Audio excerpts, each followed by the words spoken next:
अगर आप एक ऐसा वेकेशन प्लान कर रहे हैं जहां पर आप हिस्टोरिकल प्लेसेस को विजिट करना चाहते हैं या हिस्टोरिकल प्लेसेस के बारे में इंफॉर्मेशन कलेक्ट करना चाहते हैं, तो जी हाँ, आप सही प्लेस पर आए हैं। आज हम बहुत सारे हिस्टोरिकल प्लेसेस को कवर करने वाले हैं और उसके बारे में उसकी जो हिस्ट्री है उसे भी देखने वाले हैं।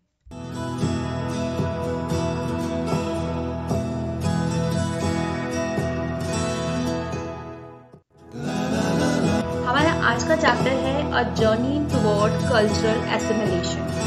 ओके, सॉरी थोड़ा एरर हो गया था। तो आज का हमारा चैप्टर है a journey toward cultural assimilation. अब आप कहेंगे कि मैम अभी तो आपने कहा था कि आज हम छुट्टियों पे जाने वाले हैं, बहुत सारे प्लेसेस को विजिट करने वाले हैं।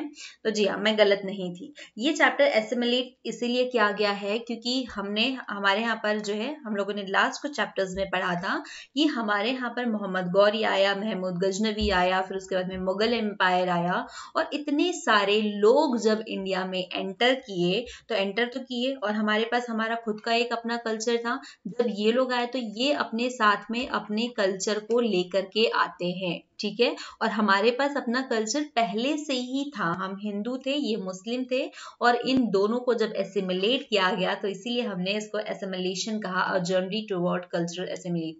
मतलब इस चैप्टर में आप मोमेडियन जो कल्चर है, हिंदू कल्चर जो है, इन सबको एक साथ ज्वाइन करके देखने वाले हो, ठीक है। तो चलो चैप्टर को स्टार्ट करने से पहले हम देख लेते हैं कि चैप्टर में हमें क्या क्या चीजें पढ़नी है। चैप्टर का मीनिंग मैं आपको पहले ही समझा चुकी हूँ कि यहाँ पर अलग अलग कल्चर जो है वो साथ में मिल रहे हैं। मिडाइवल इंडिया में यही होता है कि टर्किश आते हैं, टर्किश के साथ में वो अपना कल्चर लेकर के आते हैं, वो अपनी पर्शियन लैंग्वेज लेकर के आते हैं। मुगल आते हैं तो मुगल अपना जो कल्चर है, वहाँ का जो आर्किटेक्चर है, तो ये सारी चीजों को वो लेकर के आते हैं और हमारे पास भी पहले से था, तो ये सारे आपस में मिल जाते हैं। क्लियर? तो हम इनका मिला जुला जो रूप है वो इस चैप्टर में देखने वाले हैं। तो पहले देख लेते हैं कि हमारे पास हम कौन कौन सी चीजों को देखने वाले हैं। तो फर्स्ट हम टॉपिक पढ़ेंगे different type of structure were build during the medieval period. Then painting style, जहाँ पे हमारे पास राजस्थानी था, पहरी था, मुगल टेम्पल, ठीक है, ये मुगल मैस्क्यूज है, नॉट टेम्पल, ठीक है। तो इसको यहाँ से मैं हटा देती हूँ, I accept, it's my mistake. Tombs थे, गार्डन बनाए गए, बाउलीज थी, हवेलियां बनी, फोर्ट्स बने। तो ये सारी चीजों को हम वन बाय वन करके अपने चैप्टर में पढ़ने वाले हैं। देन उस टाइम की लैंग्वेज एंड देन लिटरेचर, और फिर थोड़ी सी केस स्टडी है अबाउट शाहजहां, ठीक है। तो ये केस स्टडी जो है वो आपको खुद ही करनी पड़ेगी एज ऑलवेज। इंडिया में जब 13th सेंचुरी में दिल्ली सल्तनत की एंट्री होती है या बिगिनिंग होती है, तब हमारे यहाँ पर इंडिया में एक नया फेज स्टार्ट होता है कल्चरल डेवलपमेंट का। मतलब क्योंकि हर सेक्टर अलग अलग होते हैं, तो कल्चरल डेवलपमेंट का एक नया फेज 13th सेंचुरी में दिल्ली सल्तनत के वेलकमिंग के साथ में ही स्टार्ट हो जाता है। टर्किश अपने साथ में अरेबिक और पर्शियन कल्चर को लेकर के आते हैं और वो हमारे इंडियन ट्रेडिशन के साथ में मिक्स होता है। और यही जो प्रोसेस होता है आगे चल के मुगल के साथ में भी होता है, ठीक है। जब मुगल आते हैं तो मुगल का भी अपना एक कल्चर साथ में लेकर के आते हैं और वो भी डाइवर्सिफाइड हो जाता है। जैसे जैसे आगे चलते जाते हैं तो हमारे कल्चर कुछ उनके कल्चर ट्रेडिशंस जो है वो इंटरमिक्स हो जाते हैं, जिसे हम हमारे यहाँ के मॉन्यूमेंट्स में देखने को मिलता है। ये सारी जो पेंटिंग्स होती है, लिटरेचर्स होते हैं, music of the medieval time जो है, मिडाइवल इंडिया का जो म्यूजिक था, उन सारी चीजों में हमें ये इंटरमिक्सिंग ऑफ कल्चरल ट्रेडिशन जो है, ये सारी चीजों को देखने में मिलता है। जब टर्कीज आते हैं तो उनके साथ में भी इंडिया में रिजल्ट ये होता है कि हमारे पास में एक नया आर्किटेक्चर जो है, इंडियन कल्चर जो है वो डेवलप होता है। अब हम अगर बात करें बिल्डिंग एंड मॉन्यूमेंट्स के ऊपर, तो भाई ये मेरा एकदम फेवरेट वाला जो पार्ट है वो है। क्यों? क्योंकि यहाँ पर हमें बहुत सारी बिल्डिंग्स देखने को मिलेंगी और उनके बारे में जानने को भी मिलेगा, और कभी हमारे मम्मी पापा मान गए तो हम यहाँ पर पहुंच भी जाएंगे। जब दिल्ली सल्तनत 30 सेंचुरी में आती है तो ये हमारे लिए इंडिया में एक नया फेज होता है आर्किटेक्चर के लिए, ठीक है। क्योंकि अभी तक हम इंडियन आर्किटेक्चर के साथ में ही थे, लेकिन टर्किश आते हैं तो वो अपना आर्किटेक्चर से भी यहाँ पर मतलब इंट्रोड्यूस कराते हैं। अब जब वो हमारे यहाँ पर आए हैं तो उनकी सबसे पहली रिक्वायरमेंट ये हो जाती है कि भैया उन्हें रहने के लिए घर चाहिए, और जिस भी कस्टम को वो मानते हैं, जिस भी रिलीजन से वो होते हैं, तो उनके लिए अपने धर्म की पूजा करने के लिए एक प्लेस होना चाहिए, प्लेस ऑफ वर्शिप होना चाहिए। ठीक है, तो जो सबसे पहले आए तो उनकी रिक्वायरमेंट तो 2 ही चीज़ों की थी। एक तो उनको एक नया घर चाहिए रहने के लिए जो उनके अकॉर्डिंग हो, जिसमें वो रह सके कंफर्टेबली, और दूसरा कंफर्टेबली वो यहाँ पर पूजा करे। तो सबसे पहले ये अपना इनका जो फर्स्ट मॉस्क्यू होता है वो यहाँ पर कुवत उल इस्लाम होता है। ठीक है, कुवत उल इस्लाम मस्जिद, सॉरी मुझे प्रोनाउंस भी करते नहीं बन रहा है, कुवत उल इस्लाम मस्जिद, जो कि कुतुब मीनार के पास में होती है। अगर हम कुतुब मीनार की बात करें तो कुतुब मीनार आपको याद होगा, हमने कुतुबुद्दीन ऐबक के साथ में पढ़ा था कि कुतुबुद्दीन ऐबक जो है वो कुतुब मीनार जो है वो दिल्ली में बनाता है। तो दिल्ली में कुतुब मीनार के पास में ही कुवत उल इस्लाम मस्जिद होती है, जो कि पहली टर्किश मस्जिद होती है। In this building, the Delhi Sultanate used arch and dome like structure a large scale. यहाँ पर ये आर्च भी बनाते हैं, डोम भी बनाते हैं, और ये सारी जो बिल्डिंग्स है, जो भी कल्चर है, मतलब आर्किटेक्चर है, तो वहां पर आपको इंडियन टच भी मिलेगा और वो टर्किश टच जो है वो भी मिलने वाला है। The construction of arch and the dome needed no strong cement, otherwise the stone could not be held in the place. अब ये वाले जो जितने भी बनते हैं, तो यहाँ पर वो तो ना ईट सीमेंट के बने हुए हैं, इन्हें सीमेंट की तो नीड ही नहीं थी। The Turks used fine quality, इन्होंने अपनी बिल्डिंग्स में ना तो सीमेंट का यूज किया और ना ही पत्थर का, इन्होंने अपनी बिल्डिंग्स में यूज किया एक फाइन क्वालिटी मोर्टर्स का, जो कि इनकी जो बिल्डिंग्स होती थी उसको और ज्यादा स्ट्रॉन्ग और एक यूनिक जो तरीका होता है उसमें प्रेजेंट करती है। और ये जो आर्किटेक्चर स्टाइल था ये पूरे की पूरे जो नॉर्थ इंडिया है वहां पर दिल्ली सल्तनत के ड्यूरिंग में, जब दिल्ली सल्तनत आता है उसके साथ में ही पूरे की पूरे नॉर्थ इंडिया में फेमस हो जाता है, ये वाइड स्प्रेड हो जाता है। इन्होंने अपना जो स्पेयर था उसके डेकोरेशन के लिए बहुत सारी चीजों को यूज किया, जैसे जियोमेट्रिकल एंड फ्लोरल डिजाइन जो है उसको यूज किया इन्होंने। साथ में panel containing versus from Quran, इन्होंने कुरान से भी बहुत सारे ऐसे जो स्टेंजाज होते हैं वो भी यूज किए। साथ ही साथ इन्होंने हिंदू जो मोटिव्स होते हैं लाइक स्वस्तिक, लोटस एक्सेट्रा, जो हमारे प्रतीक चिन्ह होते हैं हिंदुइज्म में, तो इन चिन्हों का भी प्रयोग इन्होंने अपने बिल्डिंग्स को डेकोरेट करने में लगाया। तो आप जान सकते हो कि हम जो आज मतलब पेंटिंग्स वगैरह में जो वे यूज करते हैं, तो भाई ये बहुत पुराना है, लोगों ने इसे पहले करके छोड़ दिया है। अगर आपको एंशिएंट हिस्ट्री के बारे में याद होगा तब हमने वहां पे भी देखा था कि किस तरीके से जो सिंबल्स होते हैं उन्हें वो लोग एज अ पेंटिंग में यूज किया करते थे। ठीक है, इन्होंने अपनी पेंटिंग को और ज्यादा अट्रैक्टिव और सुंदर बनाने के लिए उन्होंने जो रेड सैंडस्टोन है, मतलब जो बलुआ पत्थर होता है ना, लाल सैंडस्टोन, येलो, रेड, इन सब का यूज किया, मार्बल का यूज किया ताकि वो और ज्यादा अच्छा बन सके। Marble was use to show off the colour of the red sandstone. Clear. अब उस टाइम का अगर हम बात करें कि उस वक्त की और एक खूबसूरत बिल्डिंग का, तो हमें अब जस्ट मैंने आपको अभी बताया कि कुतुब मीनार जो है जो कि कुतुबुद्दीन ऐबक ने बनाया था, तो ये भी उस टाइम की मोस्ट मैग्निफिशेंट बिल्डिंग में से एक आता है, कंस्ट्रक्शन है एक।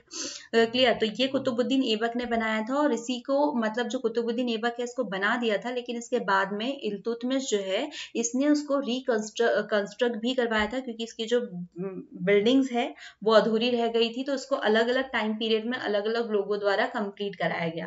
अगर इसकी हाइट के ऊपर बात करें तो 71.4 मीटर की हाइट है, जो कि इल्तुतमिश द्वारा इसको कंप्लीट किया गया।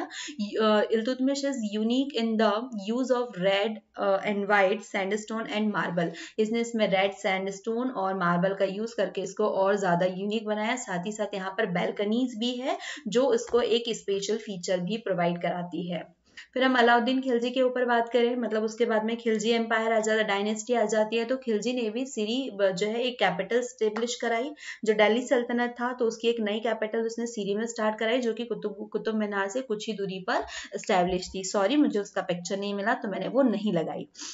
फिर तुगलक आ जाते हैं, तो तुगलक जो है वो भी बहुत सारे प्लेसेस बनाते हैं, बहुत सारे फोर्ट्स बनाते हैं, और इसी का एक एग्जाम्पल है तुगलकाबाद। ठीक है, तुगलकाबाद जो है वो तुगलक द्वारा ही बसाया गया था।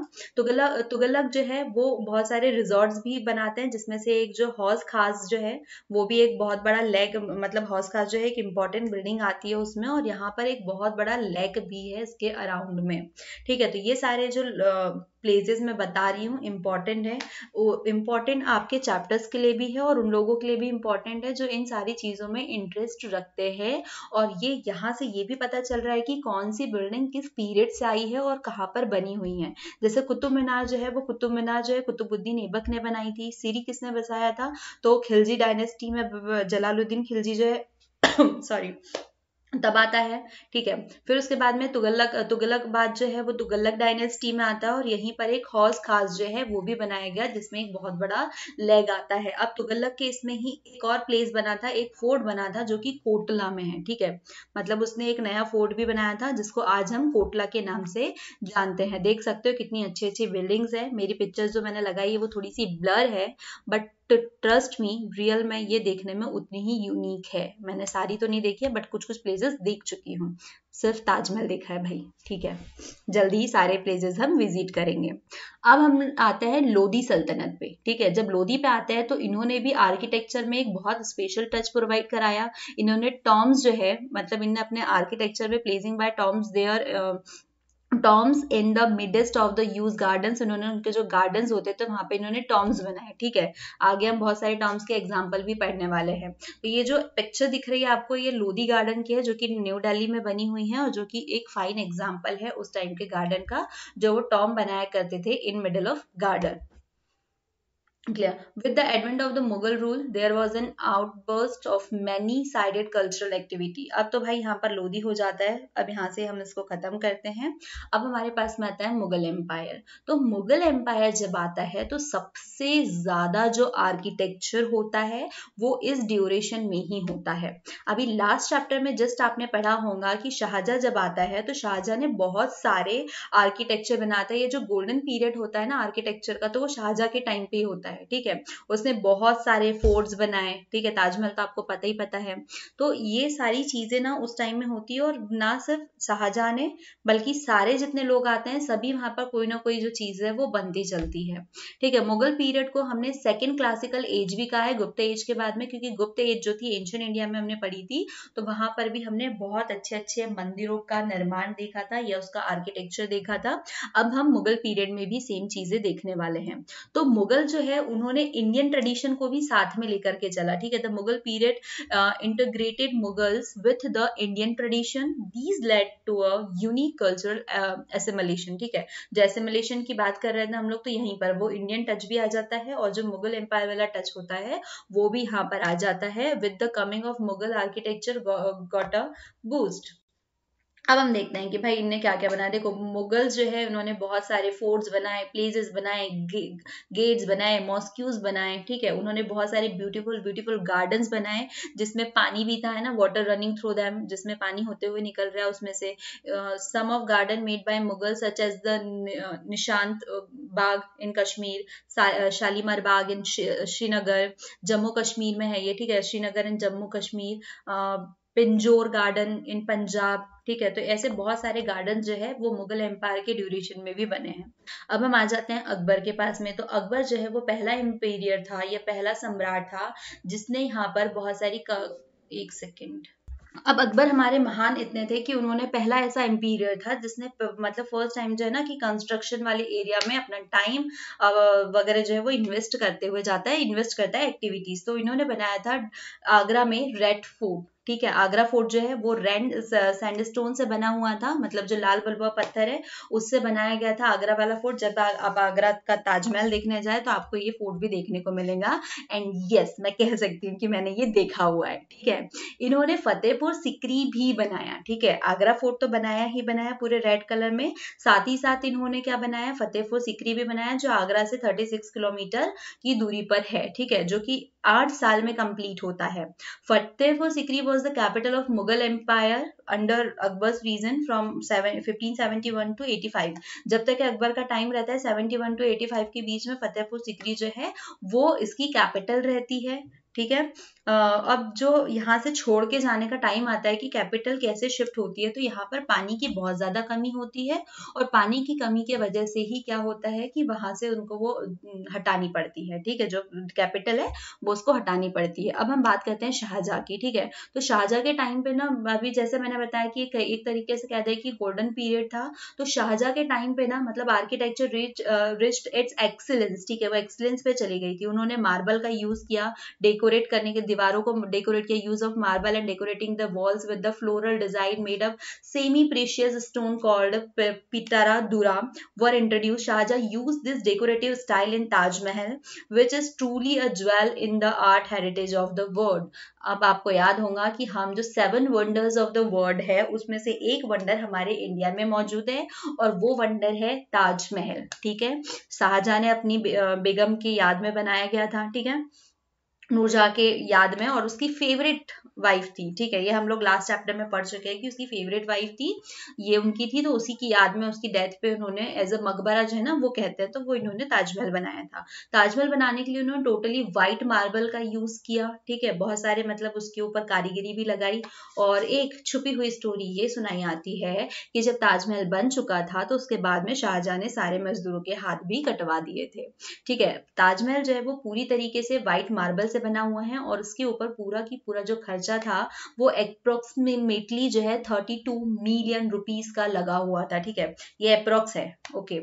और ये 7 वंडर में से एक वंडर है जो आपको सबको पता है। अब आगरा जो है इसने रेड फोर्ट भी बनाया था, देखो रेड फोर्ट जो है आगरा में सॉरी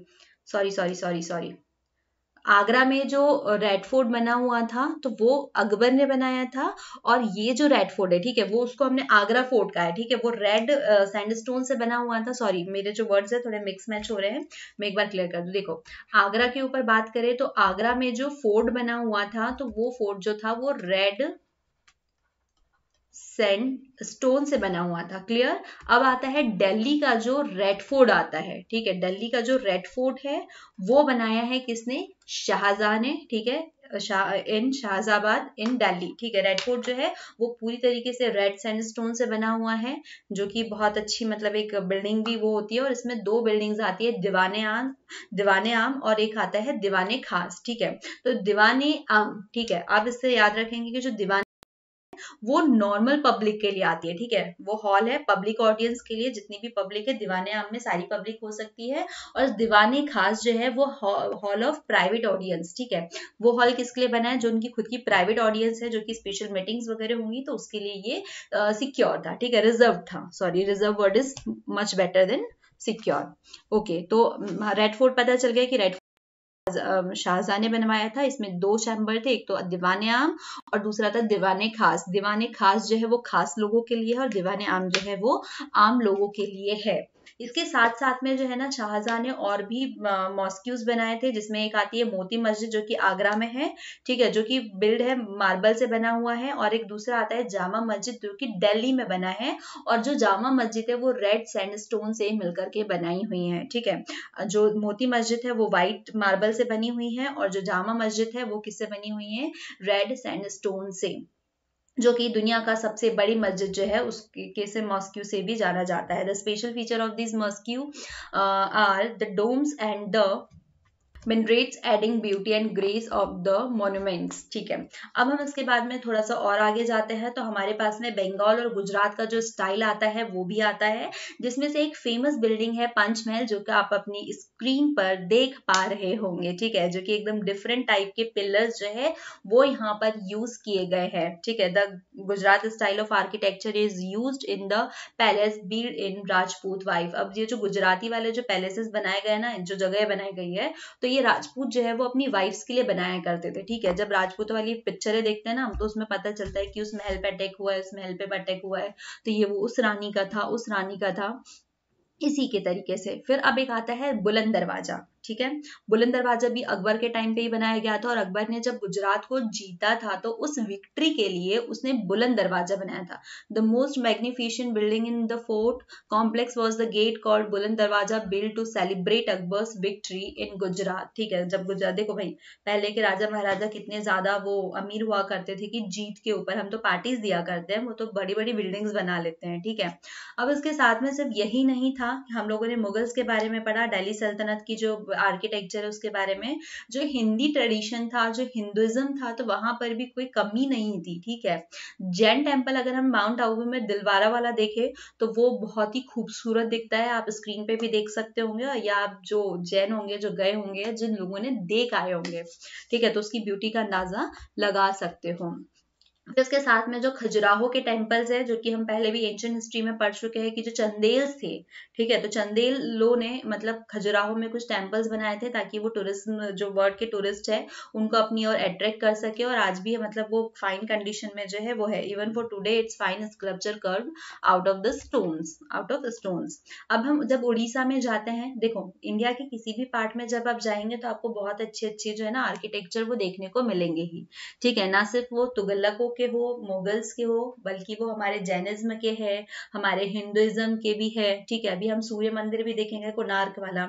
उड़ीसा के ऊपर जब जाते हैं तो देखो, हाँ भाई वही आ जाता है कि यहाँ पर भी हमको बहुत अच्छे अच्छे मैग्निफिसेंट टेम्पल्स देखने को मिलते हैं, भुवनेश्वर में, कोणार्क में, पुरी में। फिर हम साउथ में थोड़ा सा और जाए तो बृहदेश्वर टेम्पल भी मिलता है at Tanjore, was built by the Raja Raj Chola. ठीक है, जो चोल डायनेस्टी थी उनके द्वारा बनाया गया था। फिर थोड़ा सा और मुस्लिमों में आते हैं तो यहाँ पर भी जो उसके इंटरगल पार्ट्स थे, ठीक है, भाई इंडिया में मुस्लिम आते हैं तो मुस्लिम के साथ में जो मस्जिदें होती है वो भी फेमस होते जाती है, मतलब इंडियन आर्किटेक्चर जो है वो उसका एक पार्ट बन जाता है। और इन जो मस्जिदें हैं इसका खास बात क्या होती है कि यहाँ पर एक लार्ज एरिया में कोर्ट यार्ड्स हुआ करते थे, माइंड्रेड्स है, टावर्स है, टॉम्स है, इस्लामिक कैलीग्राफी जो है वो यूज की गई है, और यहाँ पे बहुत सारे जियोमेट्रिक शेप जो है उनका भी यूज किया गया है। मेहराब और नीचे on inside wall indicating the direction of Mecca, तो ये डायरेक्शंस को भी शो किया करते थे। फिर हम बात करते हैं हवेलियों की, तो भाई राजा महाराजाओं की तो बड़ी बड़ी हवेलियां हुआ करती थी, तो सिमिलरली उस टाइम पे भी हवेलियां हुआ करती थी। राजस्थान वाले एरिया में सबसे ज्यादा आपको ये देखने को मिलने वाली है। अब इन हवेलियों के स्पेशल फीचर्स क्या हुआ करते थे कि यहाँ पर बहुत ज्यादा कलरफुल पेंटिंग्स लगी होती थी, ठीक है, वॉल्स पे। मतलब आज भी जब हम किसी हवेली पे जाए, मोस्ट ऑफ जो हवेलीज है उनको होटल जो है, होटल या मतलब इंडियन साइड जो है उसमें डाल दिया गया है, तो वहां पर हमें देखते हैं कि बहुत बड़ी बड़ी साइड्स मिलती है, वॉल्स है, और उनके ऊपर बहुत बड़ी बड़ी पेंटिंग्स बनी हुई है, वो भी कलरफुल। वहां पे कोर्ट यार्ड्स भी है जिसके खुद के अपने अपने स्पेशल फीचर्स है और बहुत सुंदर भी लुक वाइज भी लगते हैं। ठीक है, फिर उसके बाद में आती है बावली। अब बावली क्या होती है, तो मिडाइवल पीरियड में ऐसा होता था कि जो बावली है, मतलब स्टेप वॉल जो है ना वो अंदर की तरह, जो पानी है ना मतलब उसके नीचे जैसे अंडरग्राउंड जाते जाएंगे आप, तो वहां पर आपको पानी मिलता है, मतलब पानी के जो टैंक्स होते हैं, वाटर लेक्स वगैरह, ये सारी चीजें देखने को मिलती है। तो अंदर जाने वाले रास्ते तक की उसको एक एज अ बिल्डिंग वाला शेप दे दिया जाता है, तो it is called baoli. These special kind of walls had step leading to the water in the well stored baoli underground. ठीक है, और ये जो बावलीज है आपको मोस्ट ऑफ हरियाणा में देखने को मिलेंगी, गुजरात में देखने को मिलेंगी, और ये इंडिकेट करता है कि उस टाइम के भी जो लोग हैं वो भी वाटर कंजर्वेशन से अवेयर थे, उन्हें भी इस चीज का मतलब ज्ञान था कि भाई पानी खत्म हो जाएगा तो जिंदगी समाप्त हो सकती है। अब जो मुगल एम्पायर था, तो मुगल एम्पायर जो है अपनी ताकत, अपनी बहादुरी और अपनी जो जितनी भी जीत वगैरह थी तो उसको एक्सप्रेस करने के लिए बड़ी बड़ी बिल्डिंग्स बनाया करते थे। उसी का एग्जाम्पल आपके पास में आगरा फोर्ट है, रेड फोर्ट है। साथ ही साथ वो लोग क्या करते थे, इनके जो मॉन्यूमेंट्स है तो उसको किसी ना मतलब मिडेस्ट गार्डन में भी बनाया करते, जैसे जो चारबाग आप स्क्रीन पे देख सकते हो, तो इसके बीच में वो कोई ना कोई जो भी इनके मॉन्यूमेंट है वो स्टैब्लिश किया करते थे, आसपास पूरा अच्छे सुंदर तरीके से जो है गार्डन भी बन जाता था। There were divided into four symmetrical division making them vast and spacious, जो कि इसको और वास्ट और स्पेशियस भी बनाता है। और उस टाइम की एक और खास बात थी टॉम की। ठीक है, जो फर्स्ट टॉम था वो बनाया गया था हुमायूं टॉम, जो कि उसकी वाइफ ने बनाया था और हम लोग पहले भी देख चुके हैं। सेकेंड टॉम बना था ताजमहल, ठीक है, जो कि शाहजहां ने अपनी वाइफ के लिए बनाया गया था।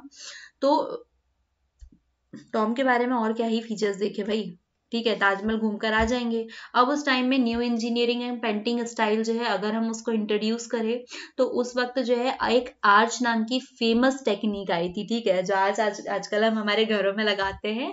तो उस टाइम में ये बड़ी बड़ी बिल्डिंग्स में, घरों में, गेट में, तो ये आर्च जो है वो सेट किए जाते थे डोर्स और विंडोज में, और इसको आर्क्यूट जो है इस नाम से पुकारा जाता था।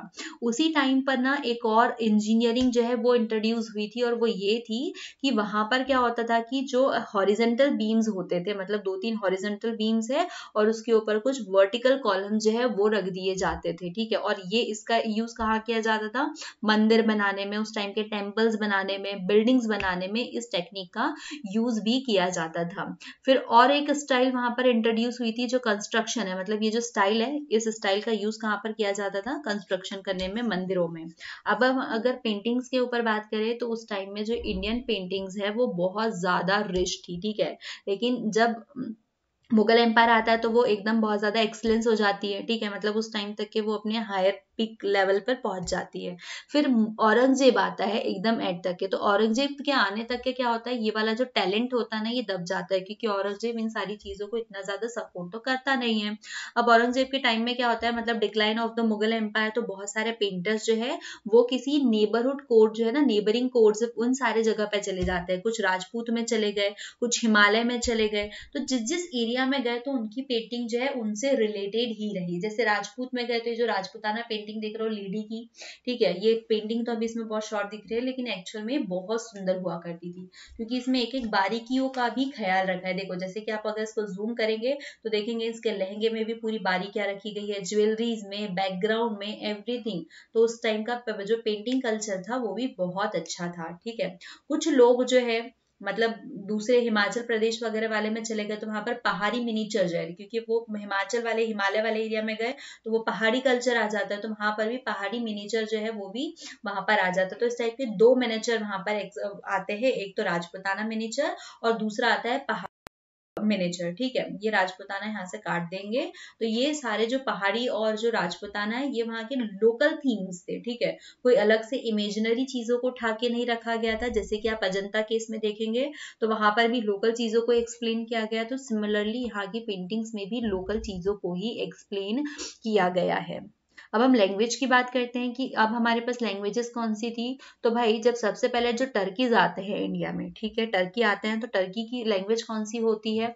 जब 10th सेंचुरी में टर्किश आते हैं तो उनकी लैंग्वेज होती है पर्शियन। तो इंडिया जो है वो पर्शियन लैंग्वेज से इंडिया को जो है इंट्रोड्यूस कराया जाता है, ठीक है। अब बहुत ही शुरू में पर्शियन जो है वो टर्किश जो है उन्होंने पर्शियन को अडॉप्ट किया था, तो उनके जितने भी लिटरेचर है, एडमिनिस्ट्रेशन है, तो वो पर्शियन लैंग्वेज में ही होते थे, ठीक है। उस वक्त का एक मोस्ट फेमस राइटर था, पर्शियन राइटर, जिसका नाम था अमीर खुसरो, ठीक है। अमीर खुसरो ने बहुत सारे number of political poetical works किए, ठीक है। उसने अपनी उसी लैंग्वेज में किया, उसने बहुत सारे हिस्टोरिकल अकाउंट जो है वो लिखे, उसने बहुत सारी पोएम्स लिखी, ठीक है। वो पर्शियन था तो पर्शियन इसमें ही था, तो उसको ये भी कहा जाता है, हाँ, फादर ऑफ कुरान, ठीक है, कव्वाली, सॉरी, इसने कव्वाली को भी इंट्रोड्यूस कराया था। और एक्चुअल में जो अमीर खुसरो है ये एक राइटर के साथ साथ में एक पोएट भी था, ठीक है। तो इसने पोएम्स तो लिखी, ये कव्वाली का फादर भी कहा जाता है, क्योंकि इसने मतलब जो devotional music of Indian Sufis है, मतलब ये मोमेडियन म्यूजिक भी बोल सकते हो, तो उसको भी इंट्रोड्यूस कराया था कव्वाली से। तो that's why we are call him the father of qawwali, ठीक है। फिर उसने क्या किया, बहुत सारे मतलब ये पोएम्स भी लिखे, तो एक संगीतकार भी था, एक राइटर भी था।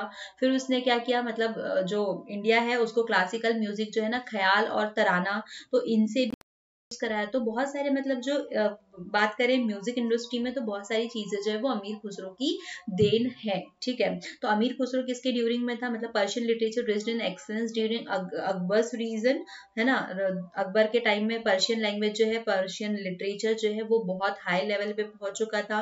अकबर के इसमें एक रत्न था उसका, कौन सा, अबुल फजल, उसने अकबरनामा और आईने अकबरी जो है वो भी पर्शियन में ही लिखी थी। फिर उसके बाद में बीच में आता है जो भक्ति आंदोलन आता है ना, तो उस दौरान क्या था, हमें पता है कि महाभारत जो है वो भी तब लिखी गई थी, तो महाभारत को भी वो पर्शियन लैंग्वेज में ट्रांसफर करता है। एक्चुअली में महाभारत किस में रहती है, अवधि में रहती है, तो उसको उसमें ट्रांसफर कराता है। तो ये तो हमने सिर्फ उनके बारे में बात कर ली, लेकिन उसके बाद में फिर हम बात करें कि उसके अलावा पर्शियन के अलावा कौन सी थी, तो बहुत सारी रीजनल लैंग्वेज जो है उस टाइम में चल रही थी। ठीक है, जैसे हिंदी साइड वालों के लिए हिंदी लैंग्वेज थी, बंगालीज के लिए बांग्ला थी, और महाराष्ट्रियन के लिए मराठी लैंग्वेज जो थी ये थी। फिर उस टाइम में बहुत सारी भक्ति पोयम भी बनी गई थी, क्योंकि उस वक्त भक्ति आंदोलन भी आ चुका था। तो उस टाइम में जो भक्ति पोयम है, तो वो हर जिस रीजन के लोग वो पोयम लिखते थे, तो वो उसी लैंग्वेज में उसको लिखा करते थे। ठीक है, तो बहुत सारी रीजनल लैंग्वेजेस जो है उसमें पोयम्स लिखी गई है। The main theme of this poem was love and devotion toward God. ठीक है, भक्ति जो काल था उस टाइम की जितनी भी पोयम्स थी, तो उसका मेन थीम क्या था, एक तो वो अपने भगवान के प्रति अपनी श्रद्धा बता रहे हैं और अपना प्यार दिखा रहे हैं। जैसे सूरदास हो गए, तुलसीदास हो गए, किसी ने कृष्ण भक्ति की, किसी ने राम भक्ति की, तो ऐसे अलग अलग थे। तो बहुत सारे उस टाइम में नोटेबल पोएट्स भी थे हिंदू पोयम। जस्ट मैंने अभी बताया तुलसीदास, जिसने रामचरितमानस लिखी है और वो हिंदी लैंग्वेज में लिखी हुई है। तो ये जो उत्तर प्रदेश वाला एरिया है, वहां पर ये रामचरितमानस को सुनाया भी करते थे। फिर हम दक्कन वाले एरिया में जाकर के देखें, तो दक्कन वाले एरिया में मराठी चलती थी। ठीक है, महाराष्ट्रियन, तो वहां पर वहां के जो संत हुआ करते थे, एकनाथ, तुकाराम, तो इन्होंने उसी लैंग्वेज में बहुत सारे पोएम्स लिखी है। जो भी उनके अकाउंट्स थे, तो उन्होंने इसी लैंग्वेज में लिखे हैं, पोएम्स ही लिखी है। ठीक है, भजन वगैरह एक्सेट्रा। फिर हम केरला में जाकर के देखें, तो केरला में मलयालम लैंग्वेज थी, क्योंकि वहां पर मलयालम बोले जा रहे हैं। मतलब जितने भी रीजन है और उस रीजनल लैंग्वेज में उसने उसी रीजनल लैंग्वेज को फॉलो किया। ऐसा नहीं है कि मुगल एम्पायर चल रहा है तो सभी की सभी पर्शियन को फॉलो करने लगे। ठीक है, तुलसीदास ने अपनी अवधि में लिखी, एकनाथ तुकाराम ने मराठी में लिखा। केरला में जाएंगे तो वहां के जितने लोग थे उन्होंने जो मलयालम लैंग्वेज है उसको अडॉप्ट किया। फिर उसके बाद में हम सिख गुरुओं के बारे में बात करें, सिख गुरु भी देखा, जैसे कि औरंगजेब के टाइम में सिख गुरु जो है वो काफी आ चुके थे, तो उन्होंने अपनी पंजाबी लैंग्वेज को ही फॉलो किया। तो ये सारी लैंग्वेजेस जो है उस टाइम में रीजन के साथ में वो भी फ्लोरिश्ड हो रही थी। अब हम बहुत positive feature of medieval India देखें, तो वो ये था कि उस टाइम में जितनी भी रीजनल लैंग्वेजेस थी, लिटरेचर्स थे, वो बहुत फल फूल गए थे। मतलब सभी अपनी ओर बढ़ रहे थे। मराठी वालों ने मराठी को बढ़ावा दिया, सिखों ने, पंजाबियों ने पंजाबी को बढ़ावा दिया। तो हर एक लैंग्वेज, रीजनल लैंग्वेज जो है वो फल फूल रही थी। A very positive India was flooring of regional language and literature. तो भाई ये इतना था पूरा की पूरा, जिसमें हमने बहुत सारे आर्किटेक्चर्स पढ़े हैं। बट हाँ, मैं एक बात क्लियर कर लूं कि हमने ऑलमोस्ट सारी की सारी जो चीजें हैं वो कवर नहीं की है, क्योंकि शाहजहां ने भी बहुत सारी चीजें बनाई थी, अकबर ने भी बहुत सारी चीजें बनाई हैं। हमने यहाँ पर सिर्फ उसका एक इंट्रोडक्शन देखा है कि उस वक्त की टेक्निक क्या थी, किस टेक्निक के बिहाफ पे वो बनाते थे। अब इट्स योर रिस्पॉन्सिबिलिटी कि आप वहां पर सारी की सारी लिस्ट रखें। जितने भी हिस्टोरिकल प्लेसेस अब आप देखने जाएंगे या देख चुके हैं, तो उसकी हिस्ट्री के बारे में जानने की कोशिश करेंगे, क्योंकि जब हम एक्चुअली में वर्चुअली वो चीजों को देखते हैं तो वहां से हम बहुत सारा नॉलेज जो है वो अडॉप्ट करते हैं। क्लियर? तो चलिए आज के लिए इतना ही। उम्मीद करती हूँ आपको चैप्टर बहुत अच्छे से समझ में आया होगा। अगर कोई भी डाउट है तो आप मुझे कमेंट में पूछ सकते हैं। हम कोशिश करेंगे आपके सारे कमेंट्स को आपके सारे डाउट्स को खत्म करने की।